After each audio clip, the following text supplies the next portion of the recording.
Welcome back to the KMBest podcast. Extensive research has determined that we are on the correct numbering system. We had what happened was someone went back and was like, there were 2 episode 31s, and that's true. There were 2 episode 31s. There was no episode 32, so it evened out, right? Correct numbers. We're on it. The number on this episode is the actual number of this episode. This is ostensibly a Marvel Snap podcast, so we are going to start with a little bit of a discussion of Team Clash, which I kind of expected to be not what I wanted from a game mode, which is to say, okay, here's all these new cards, but also, instead of giving you more deck slots to work with, we gave you less deck slots to work with because you have to play the new cards, right? I didn't expect it to be good. Realistically, I was like, this is cool, this is exciting, but I feel like it's going the wrong direction.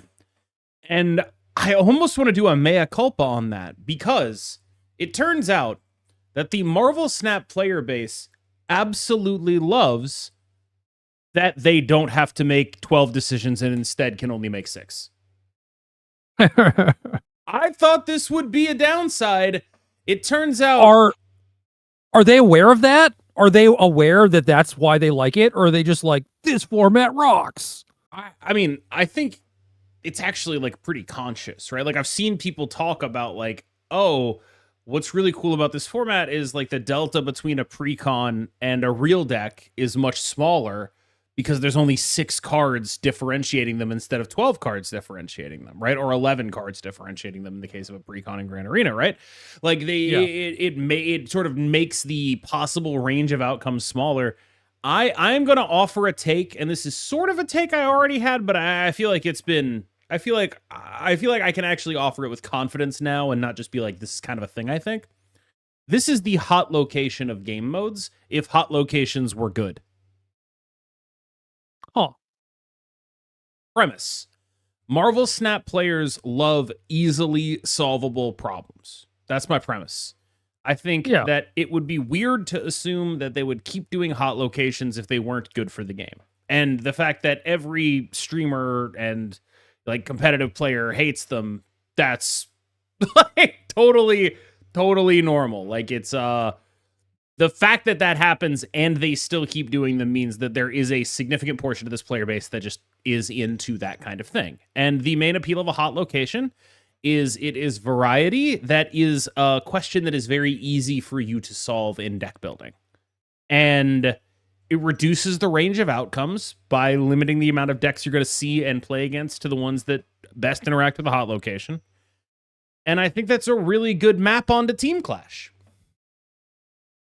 What about streamers and content creators and them, for the most part, being a little more like on the try-hard side of things? Yep. And those people having the boomer mentality of like, oh, change is bad. How does that fit into things? Like, I feel like it could very easily just be that instead of, oh, this is similar to hot locations because they also don't like those. Well, I think the boomers still kind of like Team Clash, right? Because it's at least like when I say it's a hot location, I mean it hits the same sweet spot as a hot location, but expands the franchise so that it's actually interesting.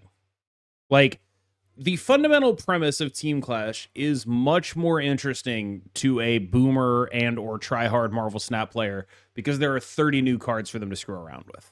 The fundamental premise is way more interesting than a hot location. It also has to carry more than a hot location. It's got to carry multiple days of play instead of just one day of play, right? Yeah. I do think that on the whole, the like content to time it has to take ratio is better for Team Clash than a hot location. I'm just saying, I think it's revealing of the Marvel Snap player base that this has been such a well-received event across the board, when it is basically, this is the rich man's hot location. That's what this event is. I will say, I'm glad that, did you just move me or did oh my God. Yes, your cat hit your, Different cat. The other one's right here, right Yep. now. I think No, this one hit it from the plug, went behind on the ground. It's Anyway, it's like a lyric. I'm slouching now. Yeah. Go ahead. What was I saying? I don't know. No, Team Clash is cool. I think that there is a lot of promise here in terms of it being a returning game mode, because obviously you could just keep doing new teams. You can just keep making new cards. Just the well is bottomless on this. Yeah. My impression, I believe they data mined a 6th team at some point, and then that team never came out. So I figure they've got at least one in the chamber if they ever want to rerun this event. But what was the 6th team? I do not remember. I think I was talking to a couple of the people who work at SnapFan, and I believe they mentioned that there was a 6th team. I believe actually the announcement video or the announcement article on GameSpot mentioned a 6th team that was later clarified to not be a 6th team. So I suspect they've got one in the chamber. I also believe that this could be like a sort of Grand Arena type keep bringing it back game mode. I think it is clearly a top 2 game mode in Marvel Snap. I think it's clearly, if you ask me to pick like what are the game modes that are going to carry the rest of this game, Grand Arena and Team Clash are 1 and 2 in some order, and the others are definitely not in that vein for me. And I think that there are some similarities in those game modes, mostly based around class identity, character identity. One of them is Commander. The other one has effectively like Magic the Gathering's color system in some way. Like identity is a big part of them. Yeah, I know it's not a good analogy, but it's, you know what I mean. It's like creature type. Yeah. Also, yeah, you know. Sure. It's like elves. You want to know what my favorite game mode is? I feel like this is a setup for you to say like Tactics Ogre. No, it's hitting the play button on the main screen. That is my favorite game mode. Yes. I feel like that game mode is going to carry the game. Sure. That's my hot take. Good take there. I think that's a real, you're really stretching that one, you know, like really going out of your way to present something that's implausible, but worth talking about. Yeah. I mean, I'm proud of that one, not because it's clever, but because I think time will prove me right. So true. I like being on the right side of history, you know?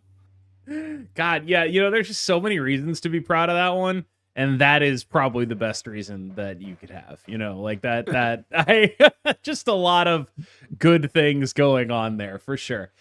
So largely verdict on Team Clash, thumbs up. Monetization of Team Clash, I didn't love it. I didn't hate it. It basically works out such that it's 1,200 instead of 800. You get one full card and then like halfway to the other card. And it's like, okay. Like, I guess I'm fine scaling it up. Whatever, sure. There's 2 cards. I feel like I've played a shit ton and I don't have a fastball special yet. Really? I played a decent amount. I don't know if I feel like I played a shit ton. But I also reset my quests because, like I said, I would rather pay the 60 cents in gold or whatever than log on when I don't want to play the game. Like, my value profile is so clearly set to like, if you make me log on every 6 hours, I am not doing it. But yeah, I got a fastball special. It's a Nimrod card. That's pretty much it. I saw some people on Twitter being like, I saw a really funny post that was like, they're going to have to nerf this card. I had a 126 power spider, man spider, and, you know, did 126 damage to my opponent effectively. It's like, yeah, man, you had a 126 power man spider. That's the problem here. Yeah, I don't... Like, what are we talking about? Did you need to then fastball special on top of that? I do think they did 2 pretty smart things. One, fastball special costs 2, adamantium infusion costs 4. Because it means you can fastball special something and then adamantium infusion it. And I think if either of those things were not literally said this. I literally said this. Saying it was hold on. Why are you acting like you saying this is some sort of coup? I feel like you're just like, oh, hey, I figured it out. No, That's why this is really that's cool. not what I'm And saying at just like, all. I'm saying they probably, like, without that interaction, I don't really know that this card does much. Like, the most important thing fastball special, the most important number on fastball special is the number 2. yeah. That's it. It's just the number 2 and then the effect that it has. That's kind of it. In much the same way that the most important thing about adamantium infusion is the targeting, I will say that number being 4 instead of 5, quite important as well. You know, like that is pretty questionable card if it's any more expensive than it is right now. Well, I am reasonably happy. I think 5 teams is a good amount, actually. And I only finally got around to playing with the Guardians because I just had an abundance of those quests. And then I clicked make a custom deck, and I was just like, there just aren't a lot of these guys. Yeah. So Yeah. that's kind of awkward. That is maybe like the worst part of my whole experience at this point, where I'm just like, Adam Warlock? Question mark? Like, what am I supposed to be getting in here? I'll tell you what the worst part of my whole experience was. You ever get 6 quests and all of them are play 4 to 6 games with a different team? That's the worst part of my experience. Yeah, that is awful. I definitely enjoy when I get to like double or triple up. Yeah. It makes me feel like I'm actually accomplishing something. But Yep. if I have to play like 20 of each class, I'm just, nah, man. It's an absolute nightmare. I will say this. I think the quest system, like, as much as I'm dumping on it here, as much as I'm saying it's the worst part of this experience for me, I think it is a very smart inclusion in a game mode like this, because it forces people to play different decks. And I think that short of actually forcing people to play different decks, we saw in Grand Arena, if they had this kind of class system or this kind of quest system tied into Grand Arena, nobody would be complaining nearly as much about all the imbalanced stuff in Grand Arena. Full stop. Like, that stuff is imbalanced, but it becomes a problem because of play rate. Balance is only an issue when it affects your gameplay. And yes, that would still affect your gameplay, but being able to go outside of gameplay to make balance less of an issue is a really powerful tool that, even if it's clunky, I am happy they used in this case. I will say, though, when the quest is, win 4 games with Guardians of the Galaxy or win 2 games, whatever it is, that makes me way less happy than if it was like a much higher number and just play games with it. I feel like locking the quest behind victories is kind of bullshit. I disagree, because, like I said, the worst experience I had was I don't think it was all. I don't think it was like all 6 quests were different, because that's not possible. But I had one of each team. Like, it was just like I had like play 4 with one of each team, and then like 1 double up. It's so bad when you get that many, because it's just like, yeah, I'm gonna have to spend the next like, at least if it's win, that's usually like win 2. That's less than play 4 if you have above a 50% win rate. I'm happier with that than I am with play 4. I really am. Yeah, I don't know. I mean, I think at least for the like worst performing one, which I would assume is Guardians, you should not lock it behind wins, because that might just take a while. Yeah, I saw some weird, really weird untapped data that implied that the other 4 decks had roughly a 25% play rate, and Guardians was at 0.8 on the screenshot that I saw. And I looked at that and I was just like, I don't think that's right. Like, I think that's a data problem and not like an actual thing, because the quests are there. Like, that's clearly just not true, right? That's untapped, right? That's the opt-in stuff. Yeah, but also, like, how would it be possible, given the way quests function, for that to ever happen? Like I said, I got a stack of Guardians quests now. I don't know. Everyone's just chucking their Guardians quests on the back burner until they have all of them. Yeah. Guardians isn't bad, by the way. It's like fine. It's like a fine. It's really not that bad. No, I mean, it can't be that much worse than everything else, right? But yeah. Uh, I'll tell you what sucks in this game mode. We've talked a lot about the good stuff about this game mode. I'll tell you what sucks. Thunderbolts is a clog deck, and God, like, I just, I don't know why they do that. Like, I just don't know why they do it. Why is the hood a Thunderbolt? You should not be incentivizing me to do that. Why is Viper listed on the team? Yeah, that too. Like, why is this a clog deck? Like, you had the chance to redesign Sentry and you were like, I'm good. Like, you redesigned Sentry and it's like, what we're gonna do is make it easier to clog with this guy. You have more control over where he goes. Have fun. No, that is really cool. Yeah. Like, great job. You had a shot at not making this a clog deck, and you were like, what if Valentina had -1 power? Wait, I have an idea. I have an idea for how to redesign Sentry. Instead, it just gives them a void. Just cut out the middleman. Yeah, you know? No, that's great. Yep, you nailed it. That's exactly incredibly in flavor for Sentry, you know?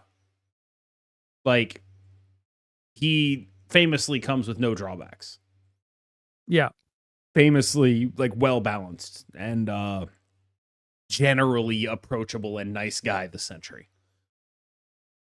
I think you nailed it. What if whenever you played Sentry, your entire opponent's, like, all of their empty spaces got a void in them? Or the void just ate all their cards? Yeah. Like, what if they just couldn't play any more cards? Like, you play this card and they just couldn't play any more cards. That'd be cool. Yeah. Yeah, that'd be tight, right? I think it's cool that there's an entire class that seemingly is that ethos. Like, I don't know. It feels like they really went out of their way when they did the Annihilus Grand Arena deck for it to not be a clog deck. And then they make Thunderbolts and they're like, all right, our bad. We got to bring clog back. Yeah. You gotta get well, that back I did just get that dope Pixel Annihilus, so it gave me a reason to play it, you know? I feel like you make the very brilliant Sentry designs that we are throwing out here. Oh, yeah. And it probably makes that fastball special man spider dude really excited. You're like, boom, 9 power Sentry, kill all your cards. Taskmaster my Sentry too. I was talking to a friend of mine who was a streamer, and he was talking about there was someone who came into his chat who was like, when RSM came out, who was talking about how he had proof his opponents were cheating because their decks were too big. You know, like, they're hacking extra cards into the game, right? And there's a lot to dissect there, like a lot of just like things you can point at and laugh at. But I think the funniest bit about that is this is such a classic bad player approach where it's like, my opponent has more cards than me. That means they have an advantage. Right. Dude, that's what I was getting at. I was like, what do you mean cheating? I feel like if any other game, like I sit down to play a game of Magic and I'm like, yo, look at this screenshot. My deck is 60 cards and my opponent's deck is 500 cards. They'd be like, you're cheating. Yeah. I would get banned. It's classic. Like, yeah, you have hacked extra cards into their deck to dilute their game plan. Yes, like that is what's happened there. I think that rocks. I think that just absolutely rocks. Like I remember being 12 and thinking like that, you know? Like, I remember being 12 and not understanding that, like, I had a game plan. Yeah. It couldn't even be like, oh, my opponent played a 5-cost card on turn 4. It wasn't the energy. It was the extra cards. Yeah, it wasn't that. That's okay. Yeah. That's allowed. Yes. The extra cards, though, that's the unfair part, right? Like, that just rocks. Like, I genuinely remember being that kind of player. I think one of the things about me that is unique, perhaps, among people who are good at card games is I was really bad at card games for a really long time. Like, I think a lot of people who are really good at card games were good at card games because of the kind of people who they were. I am not that. I am reps man, right? Like, I am mistakes man. I get there slowly and painfully.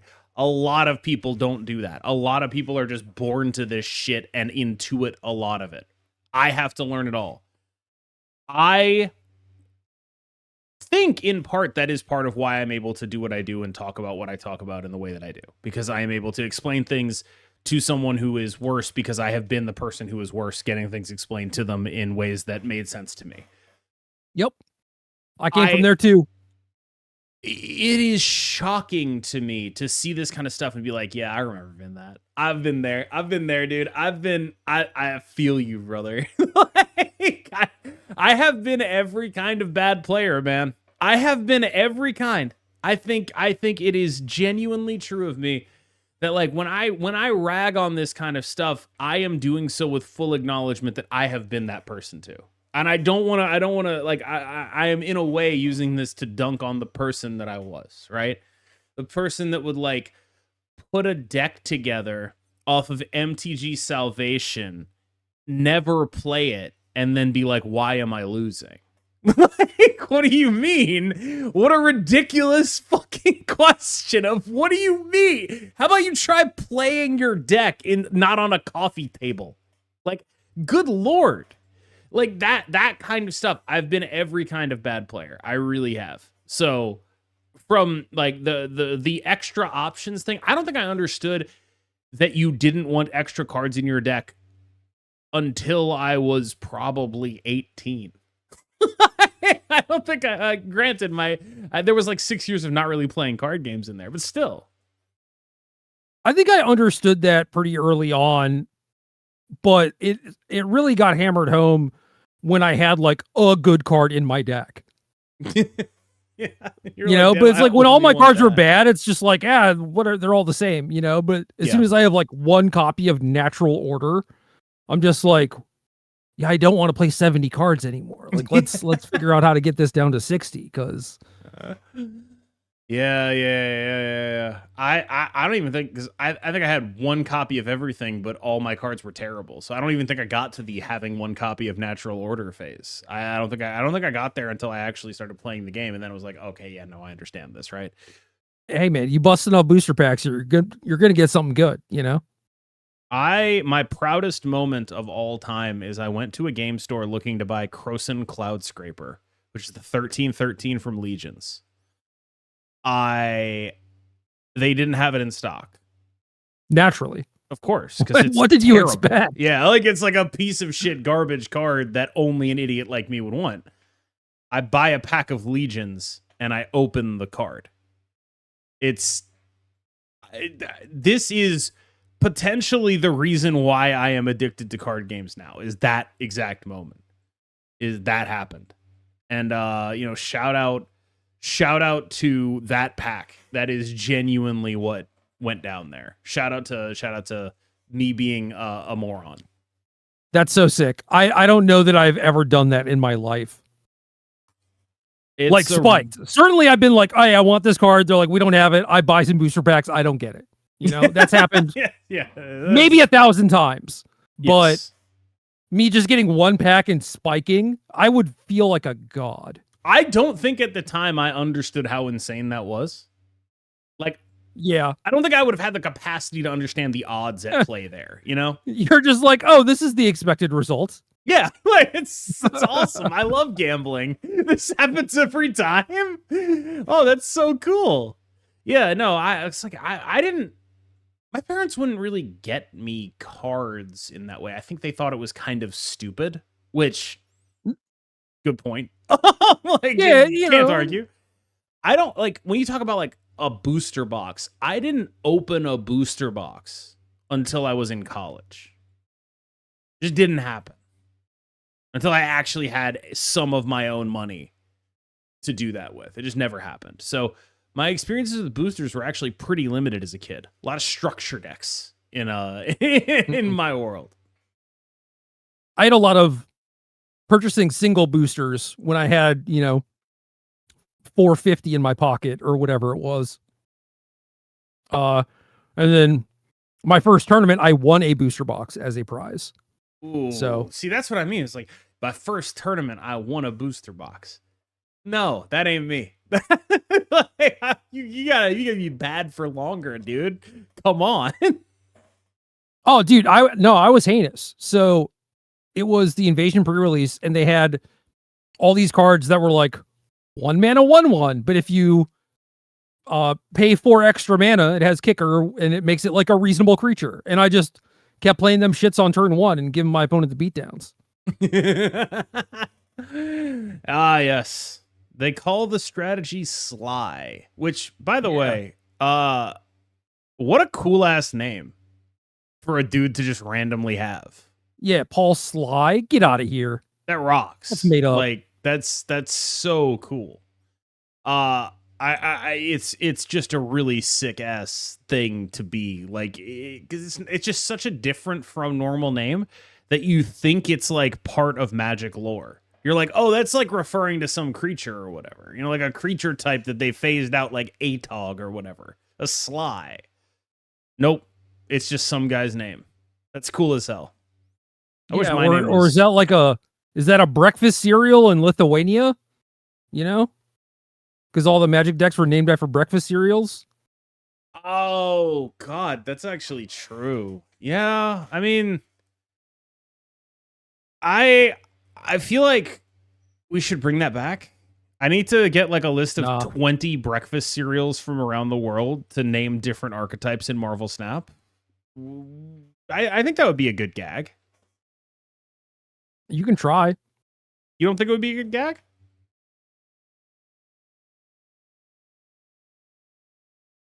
I don't know. I feel like maybe people were more in tune, or maybe this is just me, but certainly when I was 20, I knew I could name breakfast cereals, right? But now I can't. There's no shot. They're like the ones that have stuck around, but like, are there new cereals? I would imagine so. It is true. The breakfast cereal meta is very much aimed at 6-year-olds. We've aged out of the breakfast cereal meta. Yeah. So yeah, you can try by all means, but you're going to post a deck with a name that is going to sound like Sly to me. I'm going to be like, I don't know what that is. Yeah, the kids are all eating Rizzler flakes and 670s now. Yeah. Oh, by the way, I had this thought. Episode 67 is supposed to be the Cam episode. Oh, man. See, like, I don't know if that's... I feel like that's untrue to me. I feel like pretending like episode like 6-7. I'm too old for 6-7. I think it would have to be 69 in deference to my actual boomer age, which is 69 years old.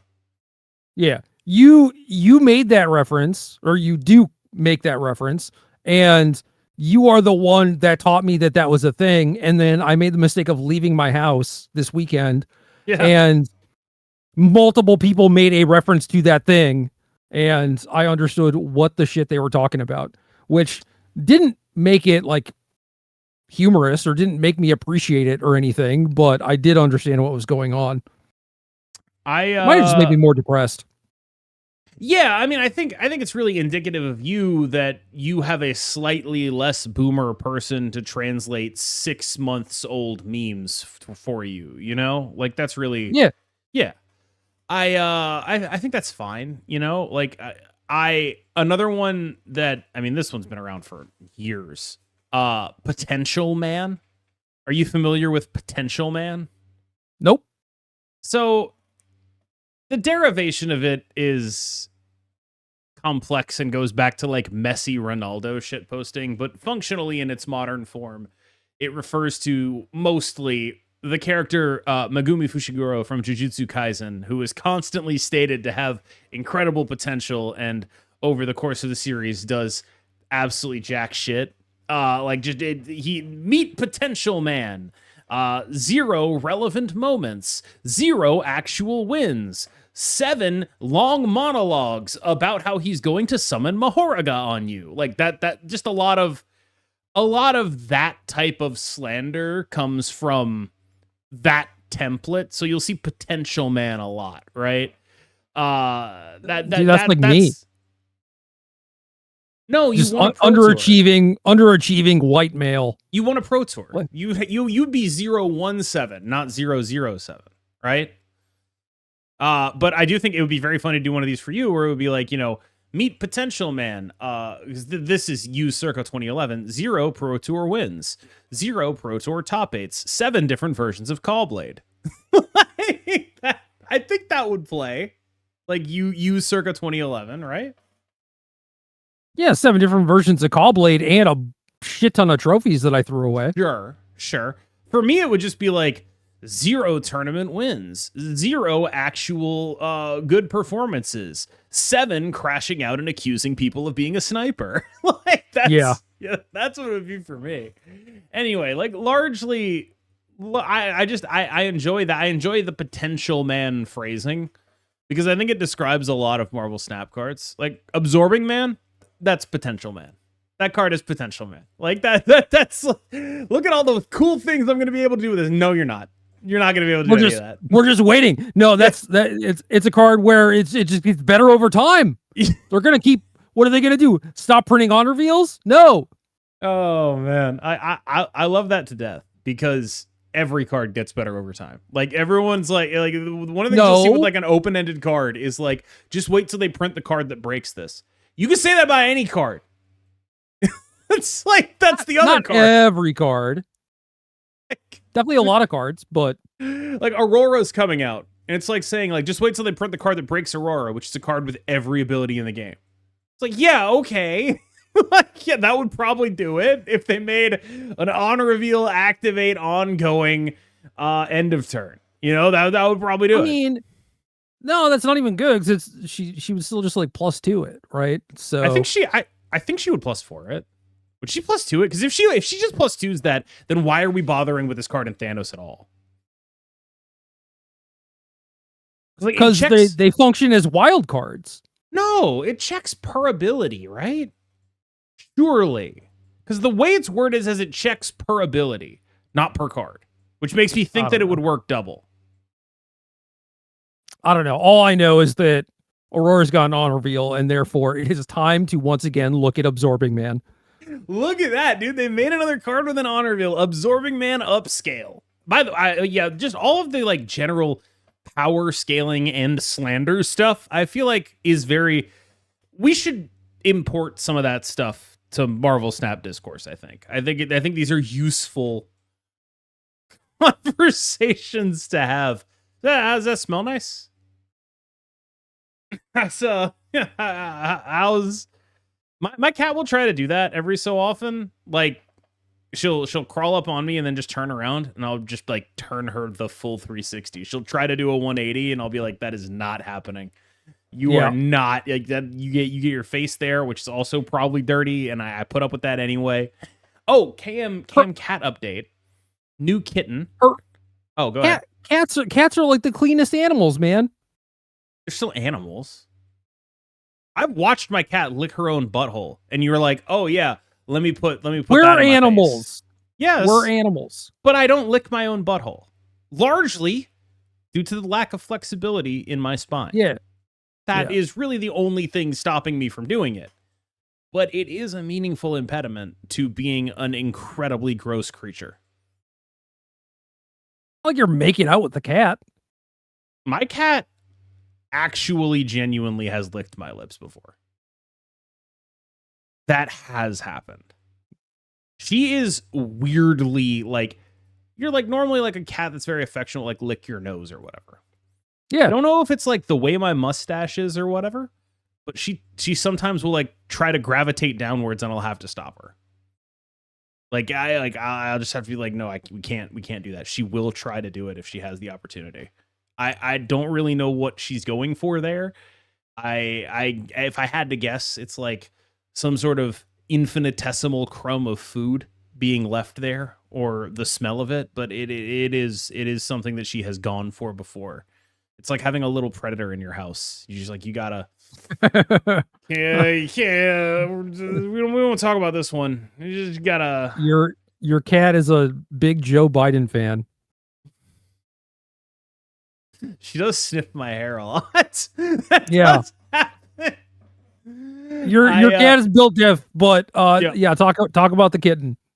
Okay, so she is currently living out of my bathroom. We have built up like a box fort to keep her from going other places, because she has gotten out before and basically just like hid under stuff. And it's like, okay, if you can't handle going out, then don't go out. Like, what is like, just chill like me. until you're able to be a functional person. Like, or we're gonna keep you in a inside this box fort of a bathroom. And she's been adapting really well. The vet says she's like really well behaved for a formerly feral kitten that we've had for 2 weeks. So just like generally things are on the upswing with her. She's very cute. She's no longer hissing at us. She puts up with all the stuff we ask her to do. She'll ask us for cuddles and pets and things like that. Yeah. Generally on the path towards being friends. One worry is I don't know how the two cats are going to interact with each other. There's a lot of swatting happening right now through like the bars of the box fort that we have, is like they'll just like swat at each other through that. It's something that is concerning to me. I am conscious of it, but I think I'm supposed to just let that happen and they're going to figure out whatever their hierarchy is. Yeah, I think that's normal. Obviously, if real damage starts to happen or whatever, like step in, right? Yeah. But none of them have done any real damage to anything, honestly. They don't have that capability. Their nails are trimmed. They're just not really functionally capable. Except for the psychic damage that your Joe Biden cat did to you. Yeah, I don't really know what her deal is, but like I saw a tweet that was talking about how like everyone who thinks cats aren't affectionate is just telling on themselves because they've just never been around a cat who likes you. My cat loves me more than she should. Like, she is like, there's just a little bit too much going on there. Like she's it's awesome, but like, oh my God, dude. Like, oh my God. A little much.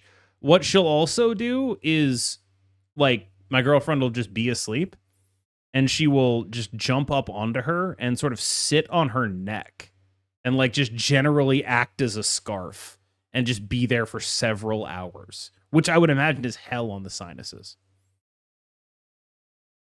I don't know. That sounds awesome. I love scarves. I suppose maybe it's like a thing she's doing to be nice. Who can say? We I think covered most of Marvel Snap. Do we want to talk about Aurora a little bit? Probably a reasonable card. That'd be my guess.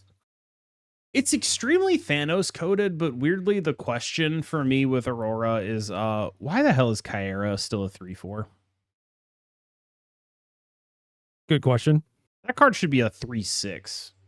Like that card is like a full 1.5 power of 1.5 or whatever low, like a 1.5 multiplier low. It is well off.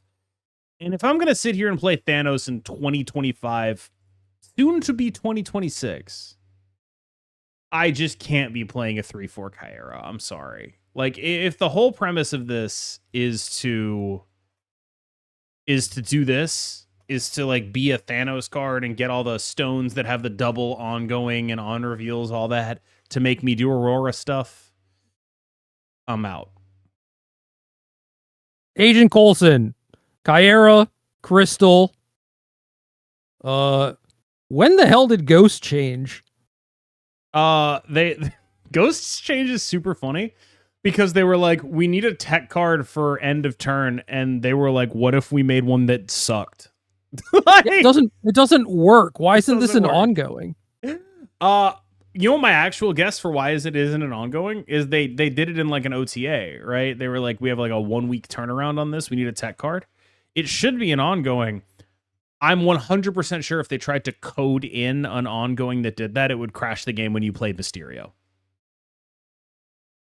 Fair. Jean Grey. Yep. You're just listing 3/4s that need to get buffed, right? Yeah. Yeah. Like, Shanna could. I see no reason why she wouldn't. Yeah, that's like 5 cards right there. We just did their next OTA. You're welcome. Warlock. Dude. Warlock should have been a 3/5 2 months ago. Mole Man. Also should have been a 3/5 2 months ago. Yeah. Some of these other ones, I think there's like coherent arguments against we don't want to make that effect stronger. Jean Grey, Crystal. It's like, yeah, it's probably free, but like, why would I do it? Mole Man, Warlock, those could have been 3/5s. Those could have definitely been 3/5s. I think they are pretty clear examples of this should have happened a while ago. Oh, you got a good one? Oh, no, I actually clicked on Kyra for the first time in, I don't know, 2 years. Sure. And I forgot that she changed to be 1s and 6s. It's so cool how Thanos is just like I like what they did with Kyra there, but it's also like, all right, take the 6s off, give her 2 points of power. You know, that 6 is in the wrong spot on this card. Like, that 6 is not where it needs to be. Take that 6 off and put it somewhere else, and I'm a lot happier about how this card functions, because it's just like, okay, I guess it's time for me to lose to Killmonger. And my theory on Aurora release week is just play Killmonger. Just like go play like Maverick Surfer with Killmonger in it, and make everyone playing the new card feel dumb as rocks for even bothering to try. They might feel dumb anyway. I'm not really sure I buy Aurora as a card. Yeah, maybe. I mean, you're literally going to buy it, but yeah. Well, yeah, but that's beside the point, right? Like that's I wonder how many times I can make that joke. I don't really think there's a cap. 0 unique jokes. 0 interesting anecdotes. 7, you're gonna buy it anyways. That's me, underperforming man or whatever. Potential man. You're potential man. And I think the thing about potential man is everyone is potential man. You know? Like, there's always a part of you that you're like, I could be doing better about, you know, whatever thing. If you don't think you're a potential man, you're probably overconfidence man. Which is worse. You're Vegeta. Hubris man. What'd you say? Hubris man. Hubris man. Yeah, like Vegeta, rewatching Dragon Ball Z, that guy is like, I know he was my favorite character back in the day. I know he's like the prototype for like a rival. He did nothing constructive or helpful ever. Like, when you look at what his actual contributions are to anything ever happening, it is, to use the potential man framing, 0 actual wins, 0 good performances, 7 speeches about how he's finally surpassed Kakarot. Like, it is unbelievable how totally useless he is 100% of that show. And how he was the best character for me at the time, just by virtue of being cool. Yo, did you get this Zabu? Of course I got that Zabu. Are you kidding me? Hell yeah. Yes, of course I got that Zabu. It's so good. I like how they just gave up. They were like, cute variant. Like, we weren't even like, we're not gonna come with it. It's cute. You're gonna buy it because it's cute variant. That's the name. That's the shout out Moon Colony. I just like, it's so sick. They didn't even name it Moon Colony variant. Just cute variant. That's like, I can't. I feel so punished. We got some responses to our the Rian Gonzalez discussion. By the way, tended to be, there was no like strong consensus, right? There were plenty of people who were just saying, you know, I'm with KM or I'm with Gerry. No strong consensus, but I will say this. The comp I came up with for that situation is like, okay, imagine Kanye West, but like 2016, 2015 Kanye West. It's like, okay, the product hasn't fallen off yet. It hasn't gotten as bad as it will get. But there are people who are arguably smarter who are noticing where it's going. Like, that is sort of the situation that I see here, and I'm still on the train. You know, I'm still like. So you're saying your prediction is that there will be more Rian Gonzalez controversy to come. I'm saying if there is, then nobody should be surprised. That's what I'm saying. But I'm also saying I'm still hashtag Team Rian as long as she keeps making bangers. That's really what I'm getting at, is like, if you make a good enough thing, I there is a line that I will step over. I'll be like, I'm chill. It's fine. Making or stealing bangers. That also applies to Kanye, actually. So there you go. Well, I do not know much Kanye lore, and I'm pretty probably happy good. about that. Yeah, no, that seems like a good way to live your life. Well, here's a question for you. What is the lore you are the most unhappy to know? Like some stuff you're familiar with that you're just like, God, I wish I weren't the kind of guy that knew about this. The Omegaverse. Please elaborate. No, I will not. Whatever happened to that PowerPoint? Well, the one of the people in the friend group actually presented their PowerPoint, and it was really good too. So I felt more pressure to finish it, but other than just like it reactivating my anxiety about the whole situation in terms of like, oh, there's this the project I have to finish and haven't, nothing has really happened. So see, I don't even feel like I'm embarrassed to know what the Omegaverse is. I think it's some of the funniest things I've ever learned about in my entire life. You know? Yeah, I'm not embarrassed. It's just I could have continued living my life not knowing about it, and I think I would be better off. Yeah.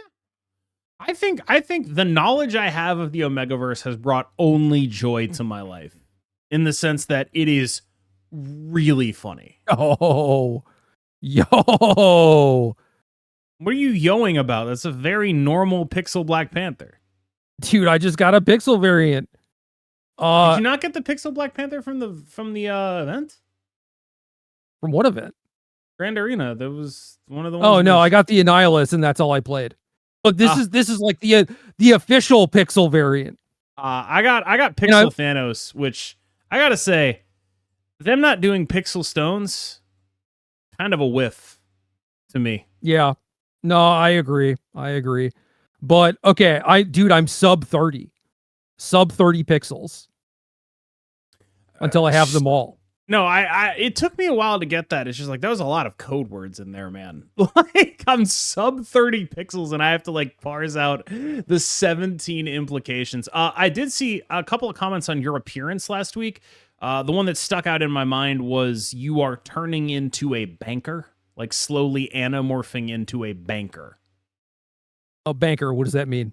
I think it meant that you have a clean-shaven face, mostly. I think it mostly meant that you were put together well and or were white. I am unclear on where the lines are drawn here. Yeah. But I think it was mostly referring to how clean-cut you were last episode.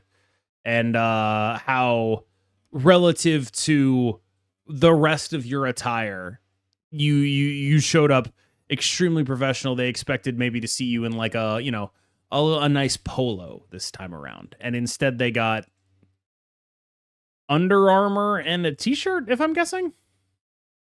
I don't know what that is. Is that a logo I'm supposed to recognize? Are you like, that's a snom? No, it's a Pokemon. Shit. That's a snom? How am I supposed to tell? What? This is the worst merch I have ever seen in my life. Oh, there's an eye like in the middle. Oh, I see. I was just seeing the shape. And I was like, that is how I'm supposed to recognize a snom? I'm supposed to be like that kind of a fan. I'm supposed to be able to recognize the silhouette of a snom now? That's what I'm supposed to be doing? No, it's a little faded. Yeah. Are you familiar with the most because I've been wearing it a lot. A lot of snom in your life, yeah. Yeah. Have you seen the gif of Beedrill shooting ropes that's been doing numbers on Twitter recently? I suppose you wouldn't have. No, of course not. I think it's like the Pokemon Stadium Beedrill rap, and it's just like Beedrill pumping its stinger and, white ropes flying out of the stinger. Oh, like, that's that. I saw that and I was like, yep, that is actually the animation that Beedrill would have used in Pokemon Stadium. Excuse me? That just word for word, all true. Nothing, no word of a lie. What are you going to search on Twitter to find that? Nothing. Oh, okay. Right. I forgot your soft band. And by soft band, I mean, don't know your own password. Yeah. Yeah. That's a good way to live. I highly recommend it. I wanted to run something by you. I recorded a new piece of content that I'm thinking about putting on the podcast channel. And putting them up on like Wednesdays or something. Are you comfortable with that? Dude, I don't care. It's your channel. I kind of figured. But yeah, it's basically like a little bit of a game where me and Butt and Husky Puppies, the idea is basically first of all, the idea is we stole it from Alex Horn, who does Taskmaster. We stole this whole concept from Alex Horn, Tim Key, and Mark Watson. It's called No More Jockeys, formerly No More Women, which incredibly funny name for the show. You probably can't do that. The premise is basically you name a person and then name the category they fall into, and nobody else is allowed to name anything else from that category. We limited it to Marvel Snap characters, so it's like, Shadow King, no more cards that affect power. And then if someone else in the future says, Angela, you get to challenge that and be like, actually, Angela affects power. That's kind of the whole game. And that should go up on Wednesday. We recorded the first episode last night.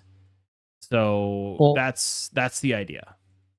Angela doesn't affect power. That is where a lot of the arguments in this game will lie. For example, here's a semantic argument that may or may not come up in episode 1. Does Mystique double an ability? No. It comes up. That is an argument, I think. Does Mystique double an ability? That one comes up. Anyway, hopefully we'll have some of that going up on the channel for people who want to hear about actual Marvel Snap stuff. This podcast is still going to be this podcast, though. Gerry, you said you played 2 RCQs. You made the mistake of leaving your house. Oh, I did, yeah. Yeah, how'd that go? Across 2 tournaments, I only lost twice to the same deck, Reanimator. Is the punchline here like, oh, okay. So it's actually like a good flex. I thought you were going to be setting up. I only lost twice to the same deck, Reanimator. I dropped in round 1 both tournaments. Like, that's where you're going with that. Well, yeah, I did not make top 8 in either tournament. So I see. So you dropped in round 4. I 0-1 dropped on Saturday, and then I was 3-0. I lost to Reanimator and then scooped to my friend. The classic. You're familiar with the polycule scoop tweet? Yeah. I just it feels like a good way to live. The biggest argument I think for polyamory I've ever seen is that it's plus EV in Magic the Gathering. Yeah, it is for sure. Pairings went up, and I submitted the result before even going to the assigned chair that we were supposed to play at, right? So they didn't even ask. They didn't even ask.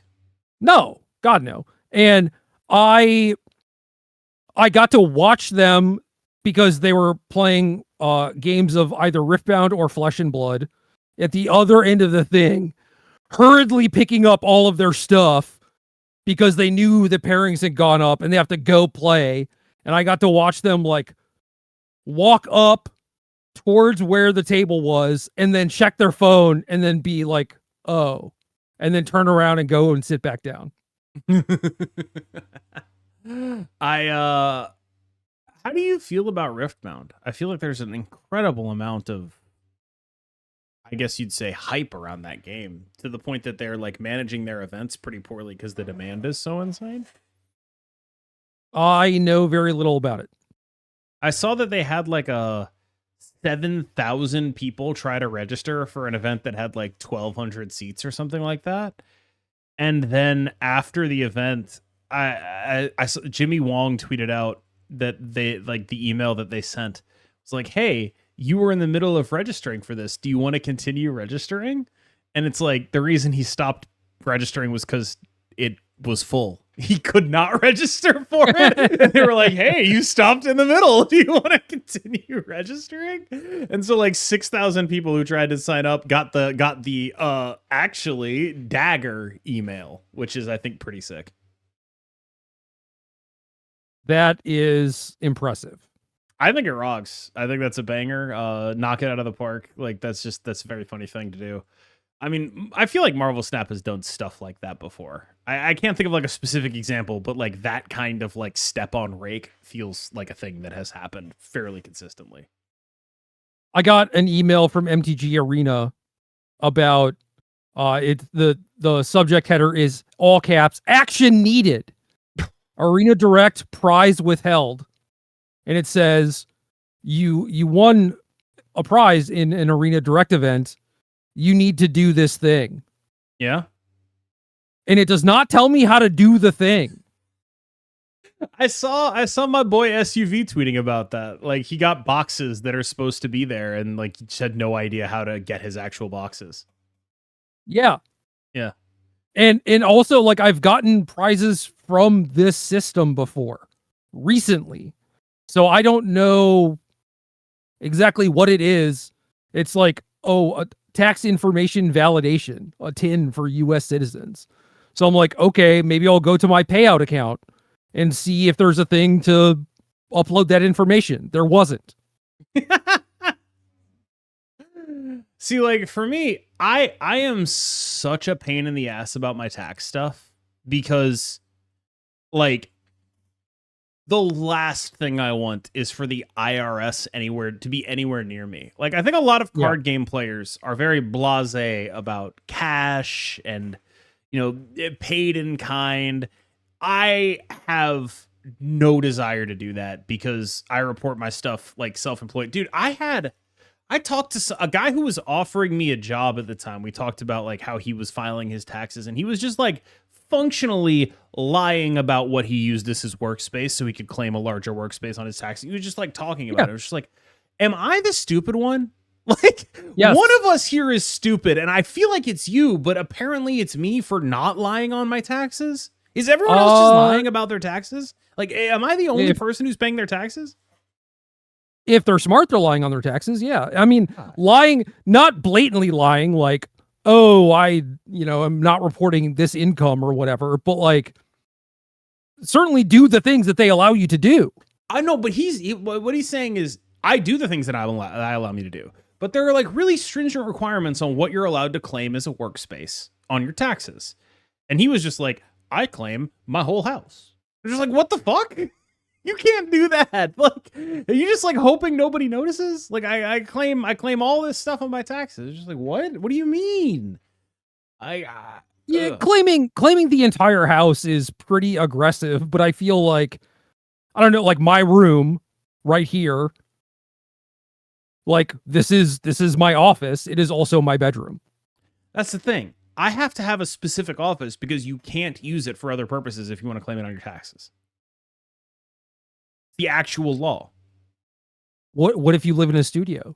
Great question. I genuinely think you're not allowed to claim it. Like that is kind of like what I mean when I talk about like everyone being really blasé about this shit. And it's just like, no, I don't know. Am I stupid? You claim the space that you think that you are allotted, like just, do square footage or whatever and just divide that up. But if you use like, if you're saying, oh, I use 100% of my square footage for work, it's like, no, you are lying. Yeah. Like I feel like, I don't know about this. Like it definitely is something that occurs to me is like, it's the last thing. I am such a pain in the ass about my taxes. Like when tax time comes around, do you have any idea how many emails I send? It's like, hey, I need documentation. Because one of the things as a creator that you'll be working with if you are doing your taxes as a creator is like, you will not have documentation for people paying you. It'll just like be on your PayPal or whatever. And you can submit your PayPal and pay taxes on all your PayPal. And I that's why I have a business PayPal. And so like I do that, right? But it is a huge pain in the ass to just not have a form for like $800 or whatever. And it's like, I need that form, And if I don't have that form, I basically just have to tell my accountant, assume up.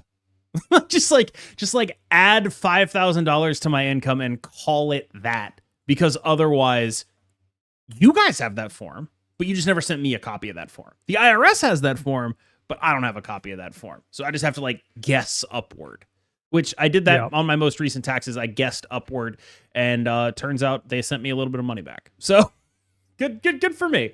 But it is a huge pain in the ass to do taxes as a creator, and I think people are really blasé about like some things that are really, I don't think I would really go for. So basically what I'm saying is, like, if they sent me something that was like I would have probably already been like, I need you guys to give me documentation of this in a form I can give to my accountant, right? I would have already been on that. You know what I mean? Like you're like, oh, I have to go do this. I would have been like, I would have been doing that before now. Like before they were making me do this, I would have already had to do that, I feel like. Well, I just assumed that, like, I knew that they were being hard asses about it, the Arena Direct stuff, because they were charging like full MSRP as what effectively your prize winnings were, which is ridiculous because that's not what they pay to manufacture it. That's not what they like have distributors sell it for. You know, it's just, it is kind of wild for them to do that. And hey, if you want me to pay it, you should probably get in front of sending me that paperwork. But like, definitely don't send me an email where it's like, oh, hey, someone should do this paperwork. That is a sick email to get. Yeah, someone's got to do this. It might be you, it might be me. And also why is that email tied to, hey, you just won a prize?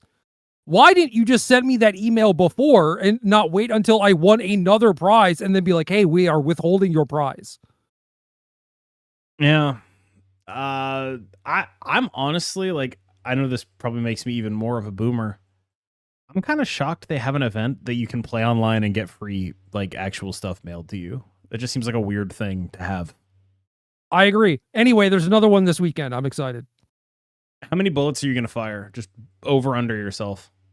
I don't know. The last one I wanted to do a bunch and then just didn't. Ended up not even spending money. So, oh my God, what a financially clever decision. I got a box. Yeah. Wait, you said you didn't spend money. I had gems on my account already. Right, I forgot about how that worked in your brain. My bad. I forgot. That's obviously you didn't spend money to get those gems. They were already there. In much the same way as I didn't spend money on Saber in you know that you can win gems. It's not win all of them. Are those all free to play gems, Jerry? So there are people like Sam Black who have like 100,000 gems or whatever and have spent $0. I'm not arguing the possibility. I'm arguing if it was true in this case. Were some amount of those gems ones that I just got from playing the game? Yes. Were some left over from the last Arena Direct? I don't know. Maybe. Interesting. But like, how many drafts have I done in between the directs? Like hundreds. So yes, I would say that like I've spent those gems and already replaced them with ones that I laundered wanted. them. You've properly laundered your money. It's now no longer spending money.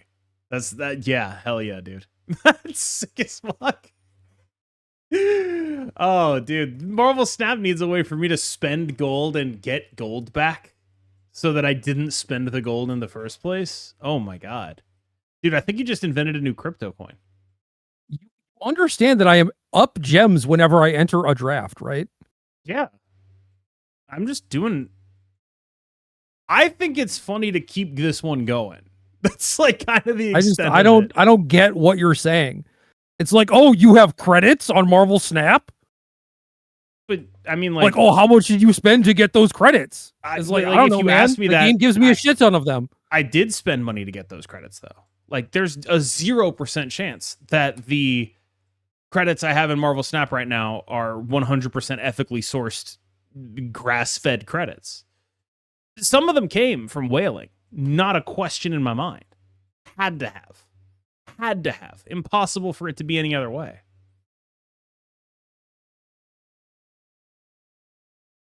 I don't know, man. How many credits do you spend per week?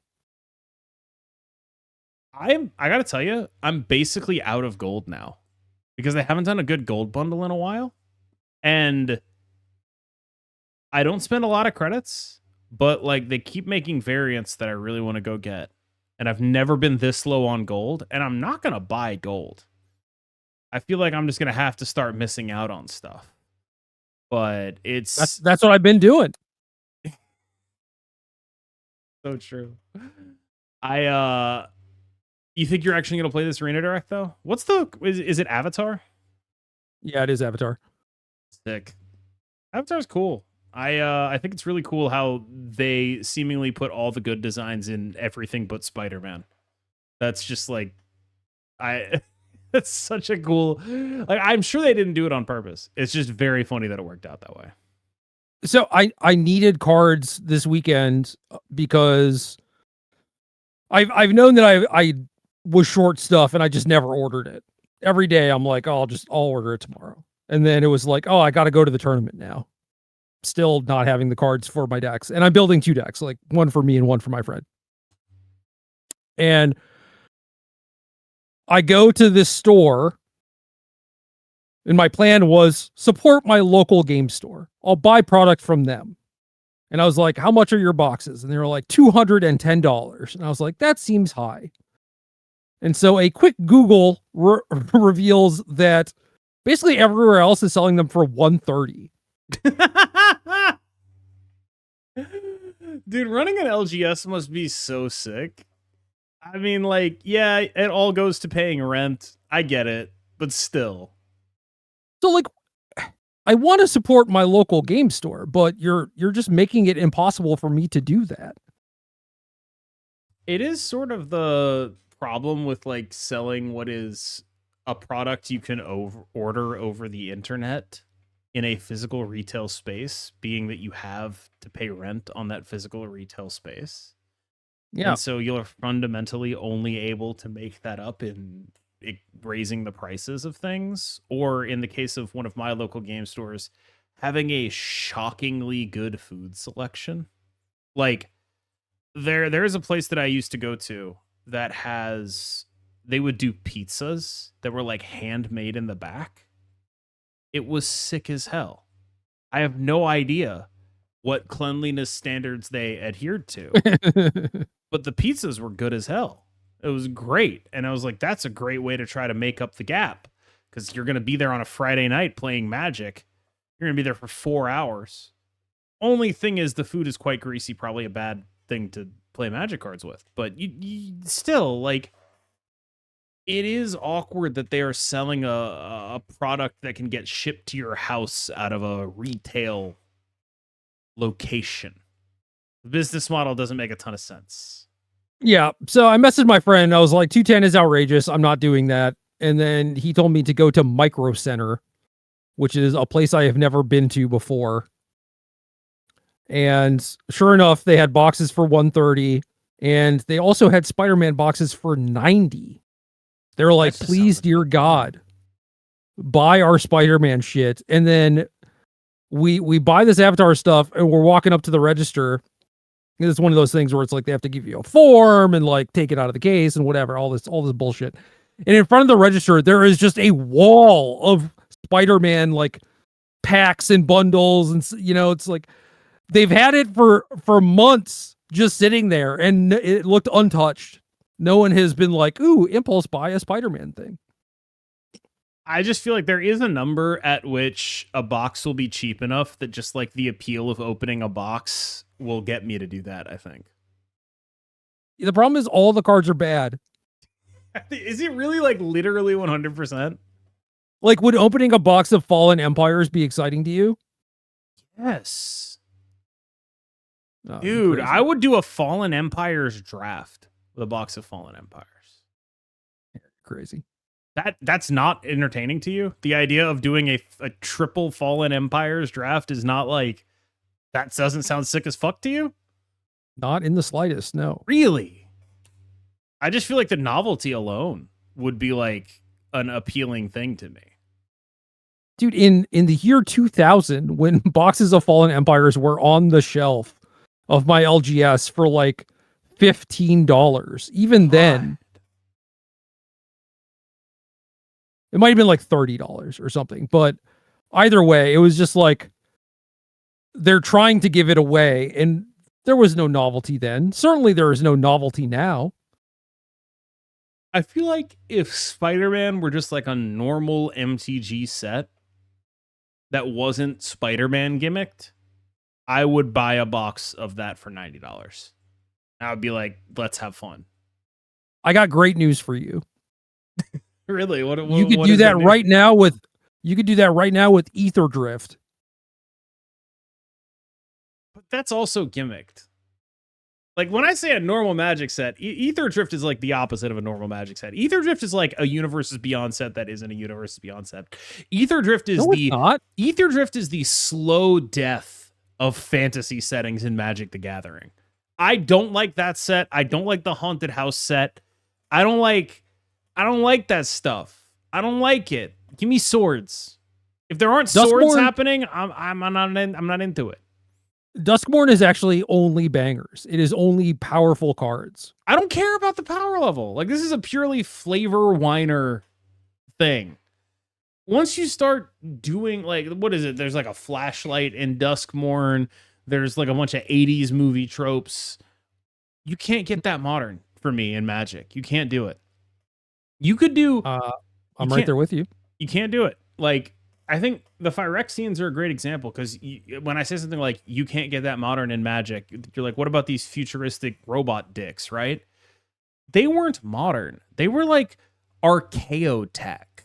Like, their whole vibe was extremely like, there's technology here, but it's mostly cursed and evil and sort of hacked onto people, not in a clean way. And I think, like, you look at the cleanliness of something like Aether Drift or the cleanliness of something like Duskmourn, and that's the thing that I don't like about it. It's very sanitized, and the edges are sanded down, and I just, like, I think that also actually applies to a lot of modern Phyrexia stuff. When you look at the edges being sanded down, a lot of old Phyrexian stuff was literally just, like, a dude who had half his body hacked off and then a bunch of metal shoved into there. Like, that was what old Phyrexia stuff was. A lot of it was just like a dude who had his skin flayed controlling a robot tied into his nerve centers. And it like a lot of that kind of shit. And I think largely, if there's anything about modern Magic sets that lose me, people talk about the hat sets, right? That's definitely one of those things that loses me, but it's because everything is so neat. Everything is so closed-ended. This is the set where we do cars and racing. This is the set where we have cowboy hats on. This is the 80s. Like, and is there a functional difference between that and, you know, Theros and all of that? I would argue yes, but also I would argue that I didn't really love Theros either. Like, my peak Magic is pre-multiverse. That's my peak Magic lore. Dominaria. Well, I have great news for you. You can get booster boxes of Tarkir Dragonstorm for like $100. That actually does sound kind of sick. Like that's close enough. Just have a bunch of dragons in there, and I'm like, yeah, all right. Like, well, dude, 3 of the last 4 sets have been Universes Beyond, and then a fucking space set, and then there's Ether Drift, Duskmourn, Bloomburrow, which is great. The Clue set, Garbage Ixalan set, Wilds of Eldraine. If you like Eldraine, it's really good. But I don't know. Eldraine made me quit Magic the Gathering, bro. Yeah. Okay. So yeah, Tarkir of the 3 years of cards that are legal and standard, Tarkir is like the most normal Magic set. That sucks so bad. My God. Yeah, I don't know. I do find it hard to articulate, but when you add it up, it's not that I don't like Universes Beyond. I just like straight up, if there's not some dragons and some swords in it, it ain't what I want. There's no dragons, there's no swords, there's no zombies, there's no elves. This is why, like, this is a very, you could tell that I started playing Magic in like Onslaught Legion Scourge is like how like tribal oriented my takes on this are.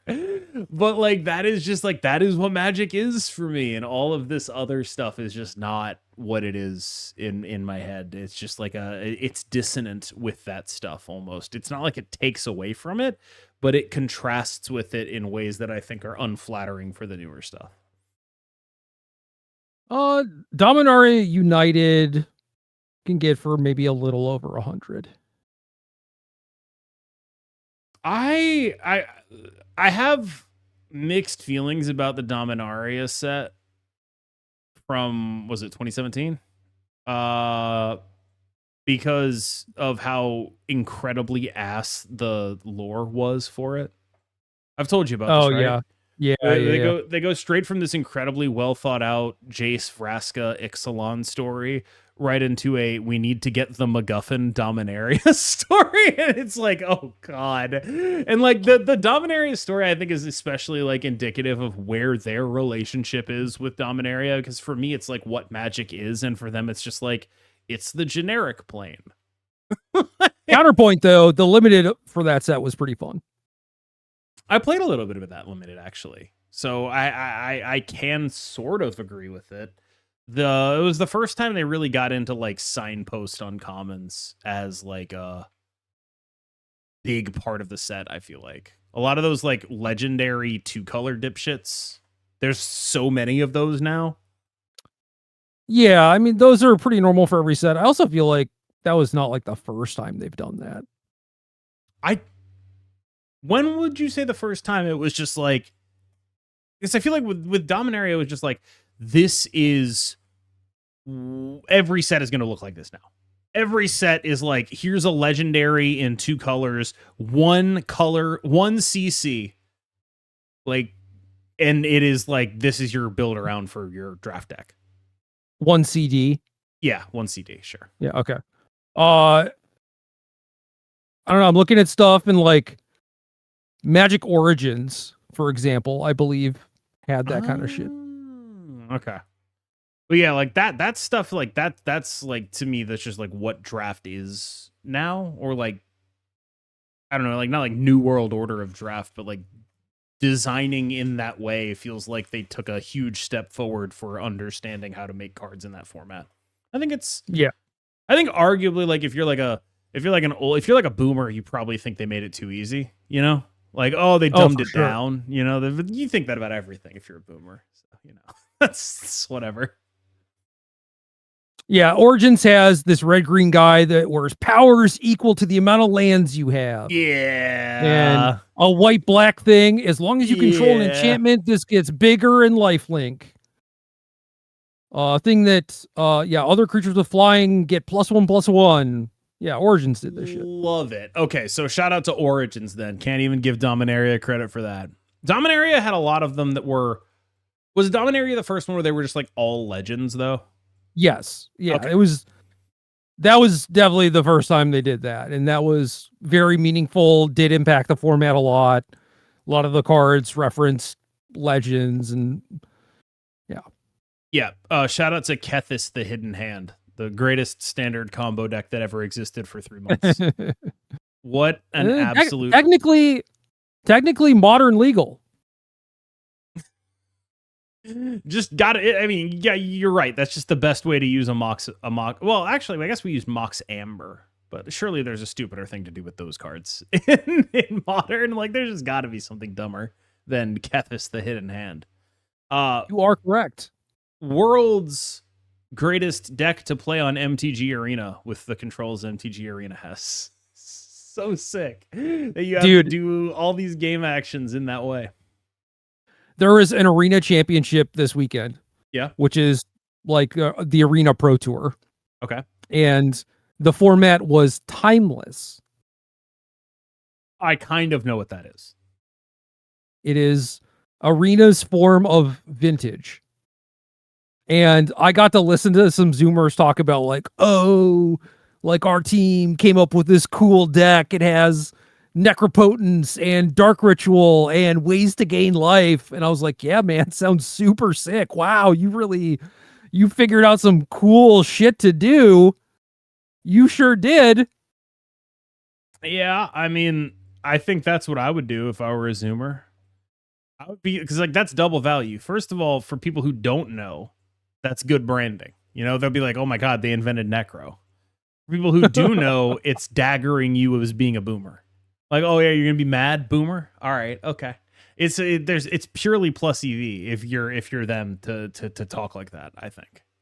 I just thought it was funny where they're like, oh, I figured out that necropotence is good. I'm just like, yeah, good job. I also figured out that necropotence was good. It took me a year though, because I had to spend that entire year reading the card. But I did figure it out once I read the card. Like it took a year of reading, like just a full year devoted to reading the card necropotence. But other than that, we're good. Like I do, they read faster nowadays. They had a pro tour in this format, and you could play 4 strip mines. What was that clip? It's like a clip of Patrick Sullivan, where he's talking about how like they made strip mine to deal with some other land. That was good. Library of Alexandria. Yes, and he was, but the problem, one, it turns out it's also good on every other land. And problem 2, it turns out it's actually really good with Library of Alexandria. Yes. That's the sickest, you know what, man, just a home run sound goes off in my head. Absolutely true. Those are 2 absolutely true things. That's, that rocks. I can't believe that there's a single format where you can play the card strip mine. 4 of them. That seems insane. Well, one time we were playing like Magic on the kitchen table, and we're all playing like standard decks or whatever. Someone brings a Legacy Goblins deck at the time, which is Strip Mine, Rashadan Port. Wasteland. Yeah, you're right. Wasteland, Rashadan Port. My bad.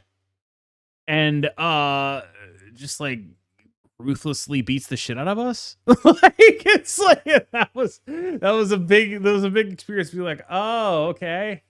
All right, that's cool. That's a cool thing. We're doing like, I don't know what we're doing. It's kitchen table garbage. It's terrible. But that was the experience that I had. That is what I recall. That's shout out to all of those lands. Just really doing nothing but making games more fun, you know? Which I think brings us back to where this podcast started, which is, it was a great idea to make Thunderbolts a clog deck. Yeah. Yep. Agreed. Yep. I mean, plus, do it again. Vipering a hood is in a way getting strip mined. Yeah. Like that is what's happening. Yeah. Who's the Library of Alexandria in this analogy? It's like, oh, Clog's going to be really good against, it'll stop our combos from happening or whatever. And you just play it with a combo. Galactus? Yeah. I think it's Galactus. No, yeah, that is good. It's like, oh, you can clog to stop the Galactus, and then the Galactus person is like, I will simply play the clog. Yep. I had someone suggest that they should make Annihilus be zeros again, like zeros and below, so it would work with debris rocks. And that was on one of my hot takes videos, and I was just like, that's the whole reason they changed debris in the first place. Right. The whole point was so that it wouldn't be part of a clog deck. And you're just like, what if it was still a part of a clog deck and also had 4 more power? Yeah, they might as well just say, hey, wouldn't it be cool if instead of being a 3/7 that made rocks for you, it was a 3/3 that made rocks for everyone? The weird thing is 3/7 debris in the context of an Annihilus that can send over those rocks is better because the rocks aren't on your side. It's not true. It becomes asymmetrical rocks for them. it would be extremely messed up. Yeah, I don't know. I don't know if I would say clog is a problem per se, but I will say that it is drastically mitigated in any world where the snap system exists. And when you like it, playing Team Clash really gives me an appreciation for how good the snap system is and not making you stay in all these bullshit ass lost games. Like it is really, really, really, really good. Like being able to get out of something or retreat for one. Oh my god, that feels so much better than just like the locked in effective losing 2 cubes that every actual loss is in a team clash. My god. Like the snap system is so good, and they really, the only thing that holds their game modes back, I think, is the snap system is not part of them. Because it does so much, not just for balance, but for feel. We talk about ways outside the game to outside of gameplay to influence game balance. The snap system is the biggest one of those, because anything that's too obvious gets dinged. And I think that's like a self-balancing mechanism that they have built into their own game. Yeah, I mean it is true. It's just I would much prefer if we could start the game over and not lean on the snap bullshit, and then I don't know, figure out some other way to make the game modes have that kind of thing. I'm a snap truther. I think the snapping system is I think here's my honest take. I think they don't need to put as much effort into balance as they do, because the snap system will automatically keep things fun. I think they should put more effort into balancing the game modes where the snap system doesn't exist and less effort into balancing the actual game. I genuinely think that would be the better business strategy. I mean, that might be true, but that isn't necessarily a world I want to live in, if that makes sense. Sure, I understand that. All right, this is a pretty rambling episode, but I'm glad we got to talk about, hundo booster boxes of Tarkir Dragonstorm and the fact that 6 out of the 7 sets in standard right now make me want to laugh for approximately 8 years. There's like 12 sets in standard. You only listed like 7. I got to go back to this page. I feel like you definitely didn't list 12 sets in standard. Avatar, Spider-Man, Final Fantasy. God. Base set, Tokyo Drift set, Haunted House set, Mouse set, Clue set, Ixalan, Eldraine, Tarkir Dragonstorm Foundations. Oh yeah, Cowboy set. I forgot Cowboy set. Cowboy set with Rakdos in a cowboy hat, man. My mistake. That is awful, man. I don't want to be like too mean to the Magic creative thing, right? 13 sets. It Only does one of them is real. The vibes off of like cowboy set, race car set are very similar to the vibes off of like AI created art. Yeah. And I don't really know how to discuss those vibes in a meaningful way. But like the feeling I get of just being like, oh, this is just someone going through the motions, Like it's just A plus B. Like I don't really feel like there's a lot going on behind it here. It's just, here's the race car set. You like that piggy, like, hey, I know you fucking like you like race cars, you like Magic. Here's the race car set. Like I will say at least it is a human going through the motions. Yes. That is like the best thing that I can say for it. I agree. It's better that they're not using AI. It's just like, I really do sort of sit there and I'm like, isn't it a little bit weird how similar those vibes are? In a way that I can't exactly put my finger on. It just feels like a lot of the things people use AI for are things like that, where it's like, let me mash these two concepts together. Oh, check it out. I'm on a movie set and I'm meeting Tom Cruise playing Vegeta. Like that. that is like a lot of how I see this stuff being used, and it's like it's not that far off. The AI stuff is worse, both in honestly, usually in concept and execution, but it's a similar sort of like, hey, you recognize this guy? You get you recognize what we're doing here? Look, it's like a Stranger Things set. You know, you look at that. It's like, it is actually super sick. They had a Stranger Things set, and then also the 80s themed Stranger Things set. That rocks. Good for them for that. Like, they actually did the Stranger Things. Very important. Yeah. Yeah, like they actually did the Stranger Things collab, and they were like, what if full set, but like with the serial number sanded off? I think that rocks. Shout out to Magic the Gathering. I really appreciate everything about your game except the incessant hat sets. I don't even hate Universes Beyond. I think Universes Beyond is pretty cool.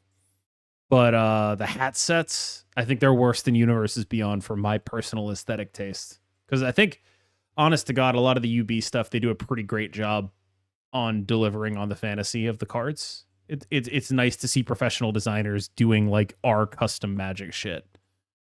The hat sets, I'm just like, these offend me. Like, on the level other people get offended by UB, I get offended by Aether Drift and Thunder Junction. I'm just like, this is the same thing though. It's just like, all right, cosplay a Redditor who would make an Imager album of a Tokyo Drift Magic set, and they're just like, all right, I guess I'll clock into the slop factory today. Buddy, I cosplay Redditor every day.